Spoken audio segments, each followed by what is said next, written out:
Hello, everybody. Welcome to BirGün newspaper Science for All conversation series. Today we have Richard Whatmore, Professor Richard Whatmore, as a guest. He's an intellectual historian, and without a doubt, he's one of the masters of his craft. So welcome, Richard. Thank you. It's lovely to be here. Thank you. I'm really happy to have you here. So Richard published a book called The End of Enlightenment in 2023. And there you actually, explore how Enlightenment thinkers, your choice, obviously I would like to ask you about your choices of these thinkers, were dashed by, their Enlightenment ideals were dashed by war, empire, and other things. The first thing I want to ask is that how did you actually end up choosing your subject matter, for sure, but also why the philosophers that you chose ended up becoming your choices in the book, basically? I suppose the short answer is that I've been living in the 18th century for many decades, and in some ways I've been writing the same book over and over with different emphases. But The End of Enlightenment really tells the story of the collapse of optimism about the political world at the end of the 18th century. And I suppose the reason that I was interested in that in particular is that so many of the standard narratives of the Enlightenment, it's all about progress, it's all about optimism, it's about a more scientific, secular, rational world. And yet what I was aware of is that the contemporaries, people like David Hume, Adam Smith, Thomas Paine, Mary Wollstonecraft, Edmund Burke, they all die very, very depressed about existing politics and the likely future of the world. So I felt that it was a story that really gets pushed to one side in the standard narratives, especially the narratives that assume the progress of democracy, the progress of liberty, the progress of secular ideas. And it's clear that contemporaries at the end of the 18th century thought that they had failed in their political missions. Now, we assume that their mission is our mission. We assume continuity. And I think that there's far too much assumption of historical continuity, that as if somebody discovers a democratic baton and it's passed from one person to the next to the next. Whereas actually, for these people, French revolutionaries, British authors, authors across Europe, actually I could have found authors across the world. Yeah. They're very, very depressed about the future, especially the future of liberty. Yes. I actually forgot to ask you my first question. My first question was, how did you end up becoming an intellectual historian? I mean, obviously you had a long and illustrative career, but can you actually tell us why intellectual history? Actually, I'm going to ask this question. Okay, let's do this. Why intellectual history for you, and why intellectual history in general? Because your book, What is Intellectual History, has been translated into Turkish, and it's easily available in the bookstores in all around Turkey. So, intellectual history for you first. Well, many decades ago, when I was a student, I was interested in politics, of course, and I wasn't sure what I wanted to do in terms of life, but I was studying history at the University of Cambridge as an undergraduate. So it's a long time ago, I was aged, 18 to 21. And I took courses in the history of political thought. And I was very, very fortunate, not that I realized it at the time. I suppose I probably did realize it relatively quickly, that the historians of political thought, the intellectual historians at Cambridge, were, again, they really were masters of the craft.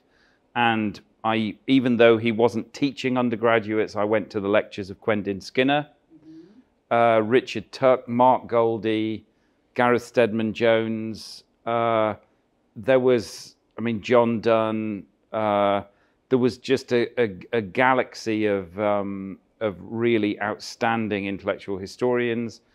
And I decided that I wanted to continue in that field.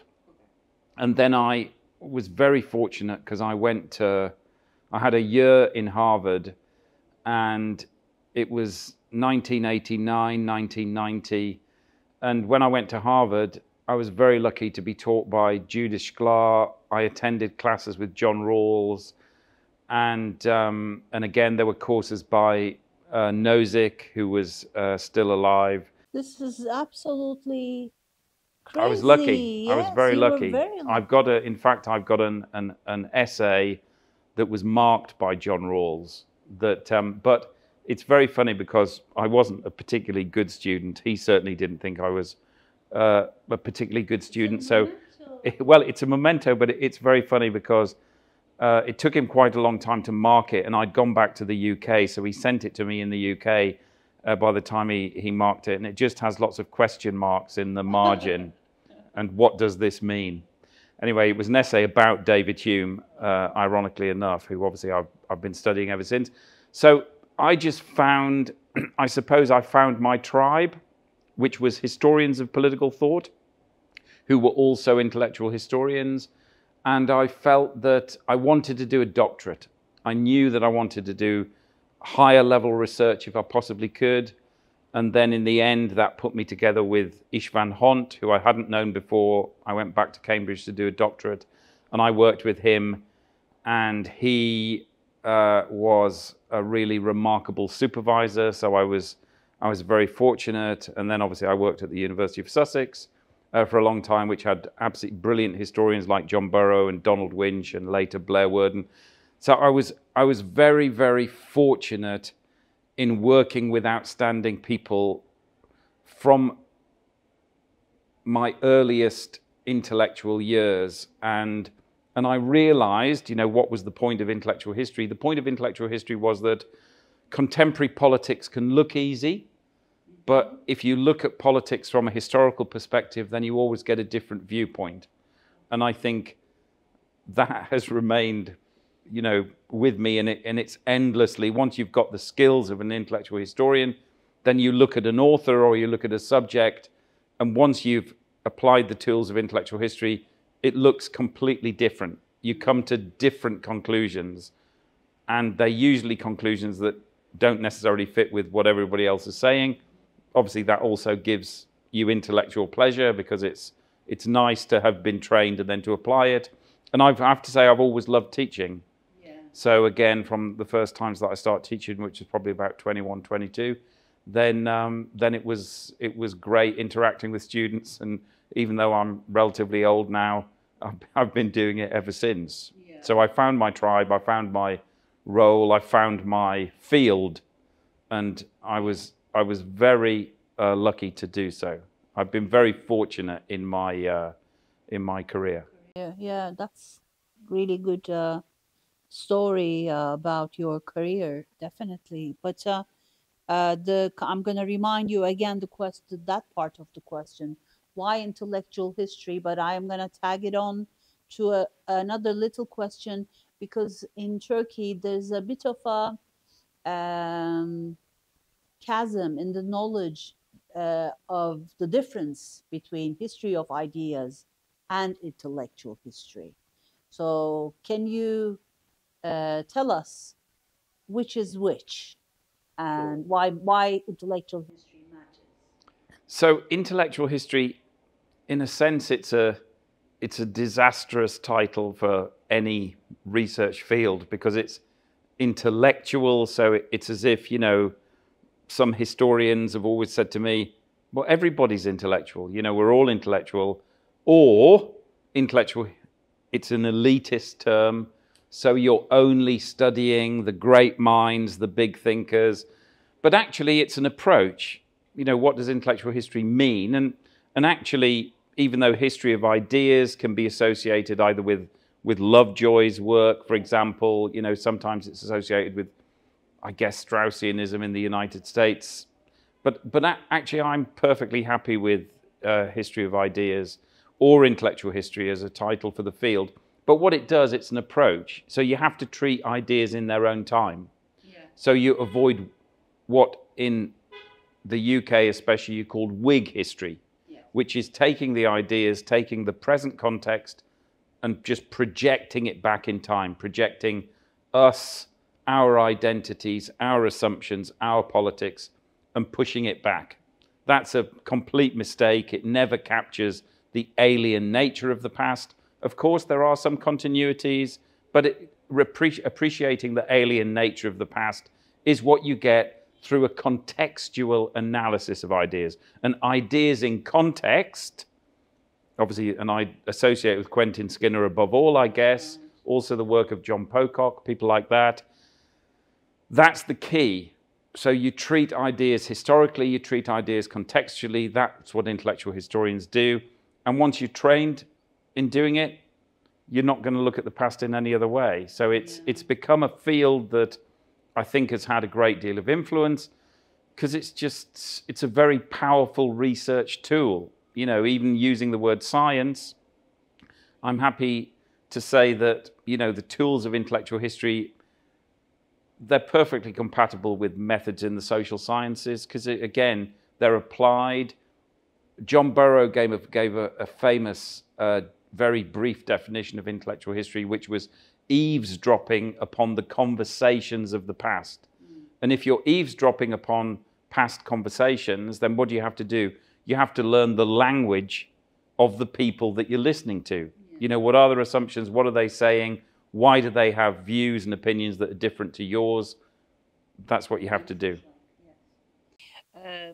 In general, though, your work, if one looks at your work, you pick on certain subjects like small states, republics, failed republics, and some sort of intellectual resilience that comes with these, states.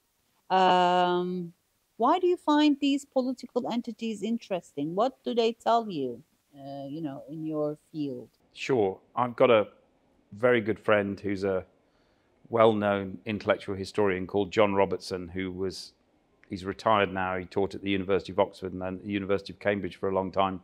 And John Robertson thinks that all of my work just comes from the perspective of Geneva upon the world, the Republic of Geneva. And I spend a long time researching the history of the Republic of Geneva and the conflicts of the Republic of Geneva in the 18th century. And the history of Geneva, again, traditionally it's associated with Calvin and Calvinism, and so Christian theological controversies, but I was interested in Geneva at a later point in time. And it was really the story of a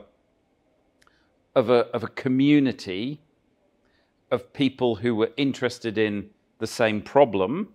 And some of these people, very few people have ever heard of them, people like a man called Etienne Clavière, who ends up as a minister in the French Republic in the 1790s, but then also very, very famous people. Jean-Jacques Rousseau obviously put on his work, Citizen of Geneva, and I've always been interested in Rousseau especially, but the point of Geneva is that they're small state republicans and they think that the ideology sustaining their state is dying.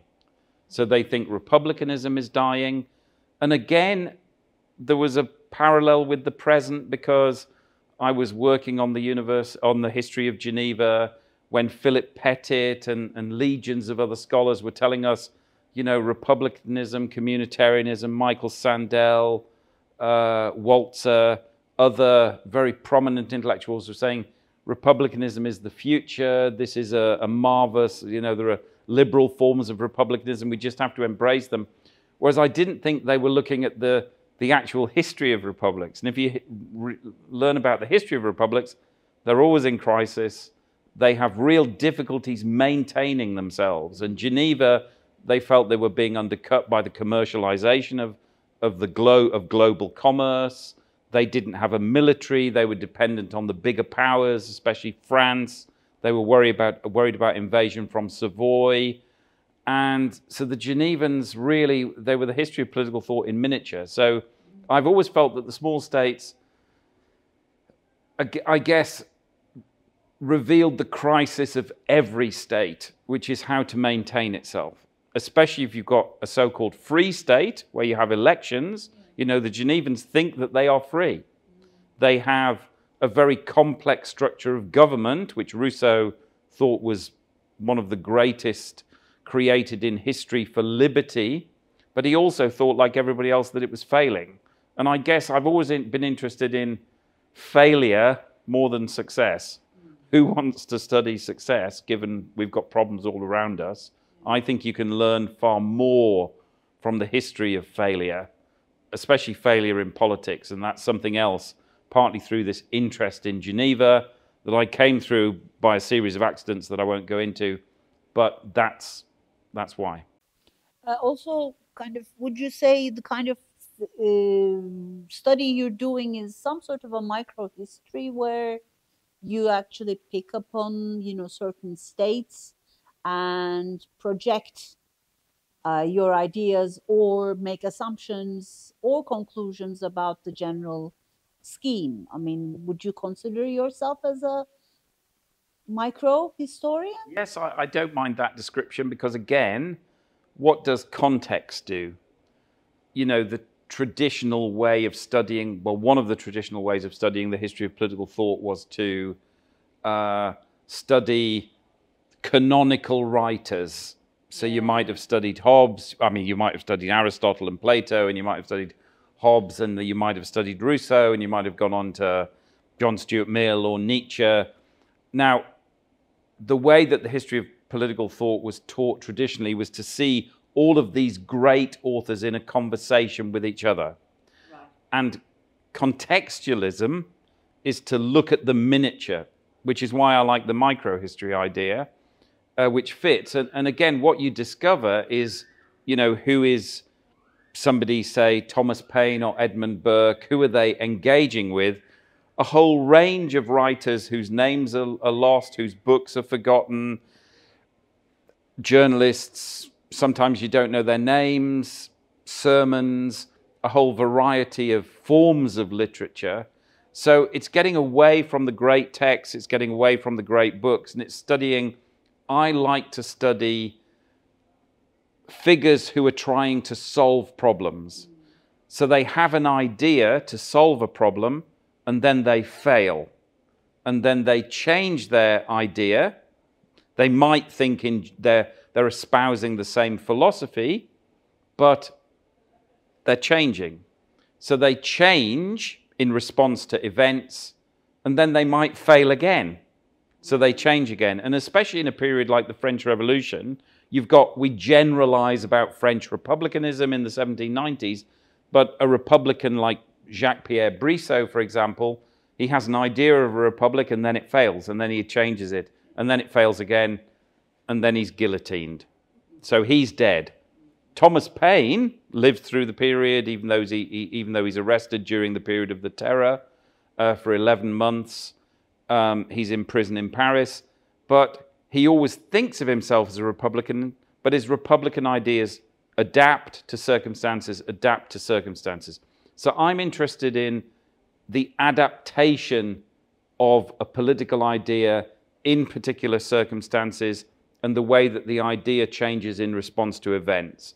And I think that approach just reveals precisely the context of what people are doing, but it also shows the power of ideas. Because ultimately, the other definition of intellectual history is that you believe in the power of ideas. And I think ideas are the key to everything. I don't accept materialist histories or materialist approaches.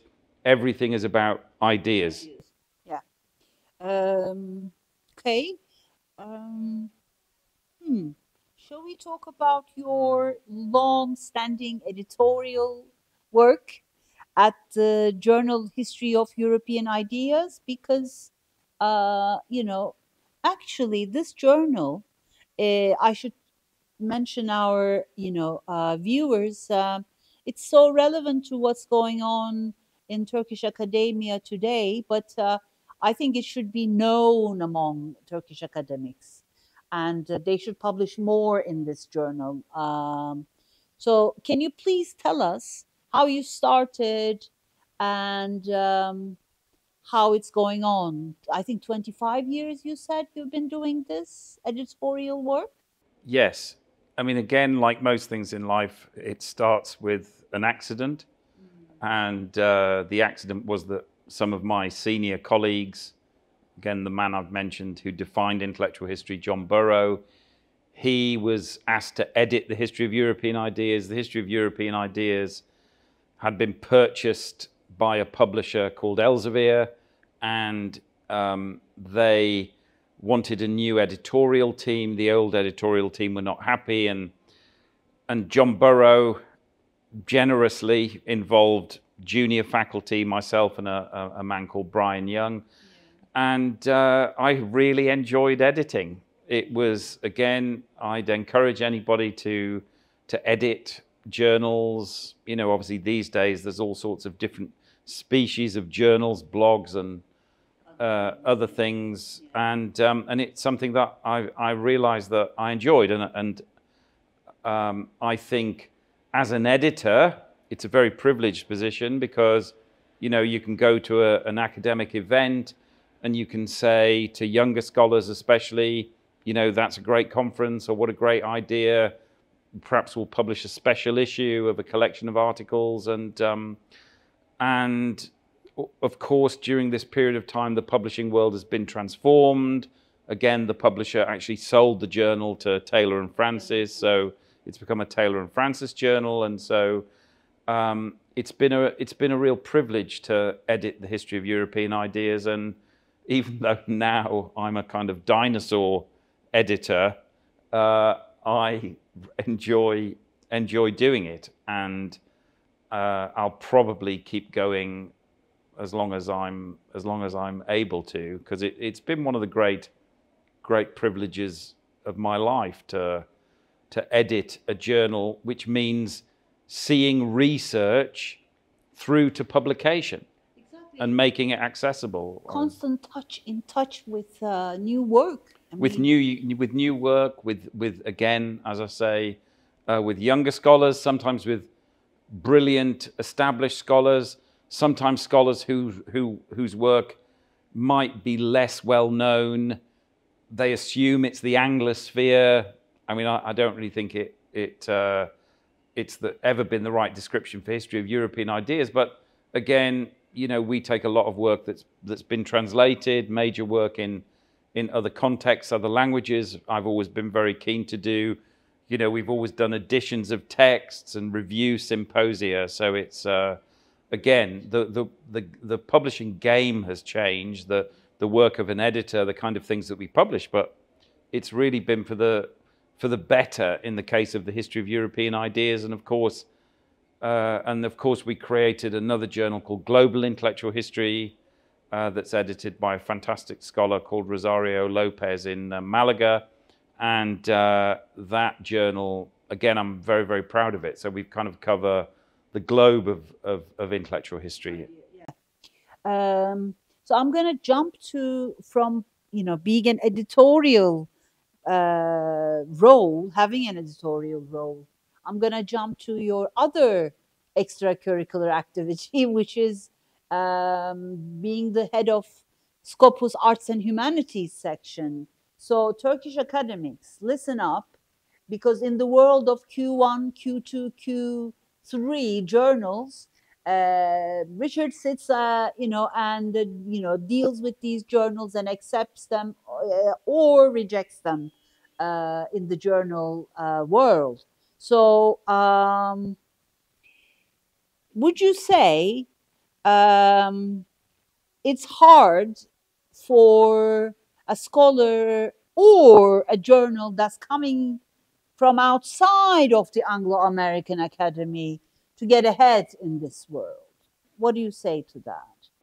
I would say that actually the circumstances of the arts and humanities when I first became involved with Scopus, and again, it was because I was an editor, I was asked to become responsible for the arts and humanities field for Scopus, again, working really with the publisher Elsevier, but as an independent board, which is there are subject chairs for each field. And my brief was actually to promote the arts and humanities within Science Direct, you know, this database of journals. It's far broader than journals today, and it includes books in Scopus. So again, in a sense, you know, your question, what if you come from outside the Anglosphere? You know, my role was to promote arts and humanities in a science, perceived to be a science-dominated world, by which I mean the hard sciences, the STEM subjects. So right from the start, you know, I encouraged journals from all over the world. And actually, it's really succeeded in arts and humanities. Again, colleagues of mine in social sciences, there's no question the publisher and my science colleagues promoted the broadening of the arts and humanities journals. And actually, I would say some of the strongest journals in the world have never had anything to do with the Anglo-American Academy. It just, of course, again, if it's all about context, if my work is all about contexts, appreciating variety and locality in order to understand the ideas in play, it's been applied to Scopus as well, because it's appreciating scholarly difference, different intellectual traditions in different parts of the world, and acknowledging that they can be valid. Yeah. Which is not to say they don't have to meet the standards of excellent research. So you can do excellent research anywhere, and our idea is that, you know, that's what we promote. And again, it's work that I've seen over the years that I've been very fortunate to be involved in, and also in a small way to be able to contribute to. And I'm really proud of Scopus and the arts and humanities field in Scopus, and it's always changing. These days there are so many journals, but I look at journals from all over, and it's a very, very rigorous process, and ethics are at the forefront, publishing ethics, and it's extremely, extremely well done. And with the other arts and humanities, with the other editors of the different research fields, you know, I've been very, very fortunate to do such work. Yeah, may it continue, definitely for a long. Not forever. Not forever, but long enough. Yes. So okay, this is a kind of a surprise question. I asked this question to all my colleagues, international or domestic, it doesn't matter. What was, maybe I should have mentioned this before the interview, but I'm going to do it anyway. So what was the most annoying, heartbreaking, and, you know, disillusioning thing that ever happened to you in academia? So I'll give you some time. I'll fill it up with some examples, okay? Some of my colleagues said bullying. Some of my colleagues said, you know, kind of inequality among, you know, pay inequality between men and women. I think in general, I've been very fortunate. I've been lucky at the institutions, different institutions that I've worked, and with the colleagues that I've worked. But I'd say that I suppose there are two things that are problematic. I might even make it 3 things. Okay. So the first thing is the neglect of my research field of intellectual history and the history of political thought, and the presumption that it doesn't matter. That the past is the past, and we're in a completely different world, that you can't learn anything from the past, which is, obviously it's not a prevalent assumption, but it's an assumption that lots of people peddle. The turn against the study of the past I worry about. I worry about my research field. I worry about intellectual history and its future. And so I'd say that, again, if you wanted to draw parallels, which may already be obvious, you know, why do you work on small states and the history of republics? Your field is a small state, and it's a small republic that's always been battling to survive, and how does it maintain itself? So I would say that's the first thing. The second thing I'd say is the lack of appreciation of scholarly expertise. I'm just going to stick with the 2 issues. And I would say that in my life, sometimes I've seen, mainly at the university administration level, I've seen the neglect of experts. And I may have, on occasion, even been one of them. And I would say that academics tend to be odd people who have odd lives. They love research, but you have to put an enormous amount of work into generating the expertise. Yeah.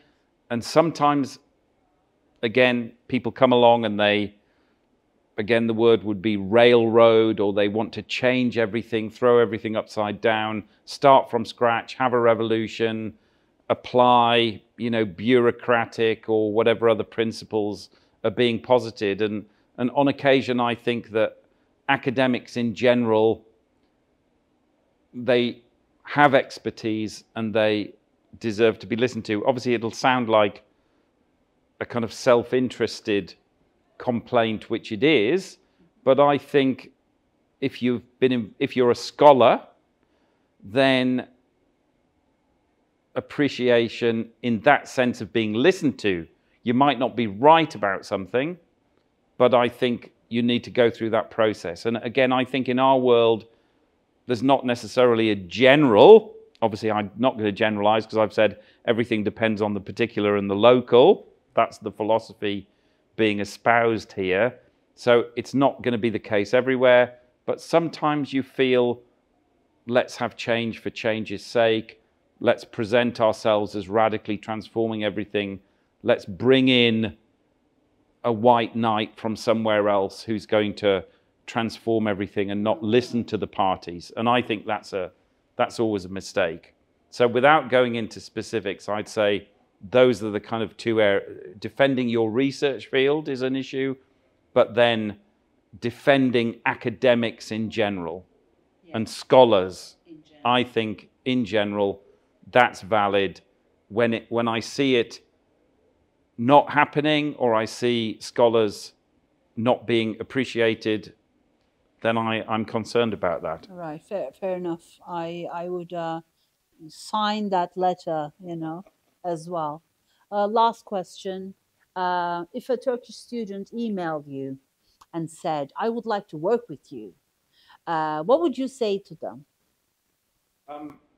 People do email me, and what I would say is, if I don't reply, nag me, because I am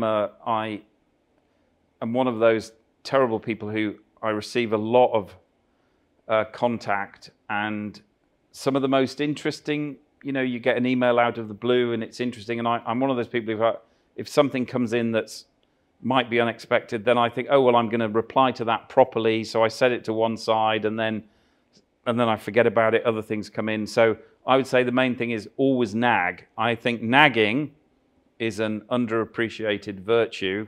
To insist. To insist. You have to insist. And a follow-up, it should be done with editors.